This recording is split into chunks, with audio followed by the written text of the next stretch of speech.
Qu'est-ce qu'une cellule de reclassement?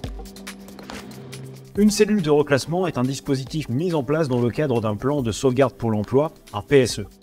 C'est un dispositif facultatif. Il s'agit d'une structure qui a pour but d'aider les salariés visés par un licenciement économique à changer d'entreprise. Car quand des salariés subissent un licenciement économique, ils n'ont d'autre choix que de quitter leur entreprise. Ces cellules concernent donc les entreprises qui engagent un licenciement économique et qui ont moins de 1000 salariés. Elles s'adressent à tous les salariés ciblés par le licenciement économique, sans condition d'âge ou d'ancienneté. Comment fonctionne une cellule de reclassement? Une cellule de reclassement a d'abord un rôle d'accueil pour les salariés, mais sa mission première est de faire le point sur la situation professionnelle de chacun d'entre eux. À partir de leurs compétences et de leurs attentes, elle tente de leur proposer de nouveaux emplois en dehors de leur entreprise. Pour cela, elle travaille avec Pôle emploi et elle utilise le réseau de relations de l'entreprise. Comment mettre en place une cellule de reclassement?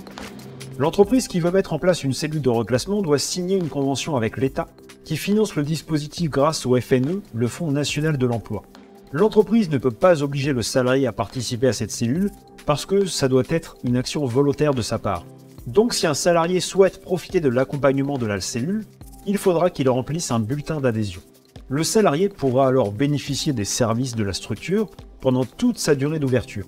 Il peut prendre part à la cellule même s'il n'a pas été encore licencié et surtout continuer à profiter de l'aide de la structure même après son licenciement en tant que demandeur d'emploi.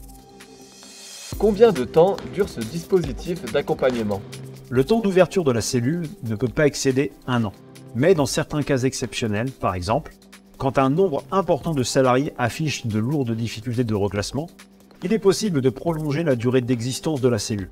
Par contre, cela n'entraînera pas une augmentation de budget.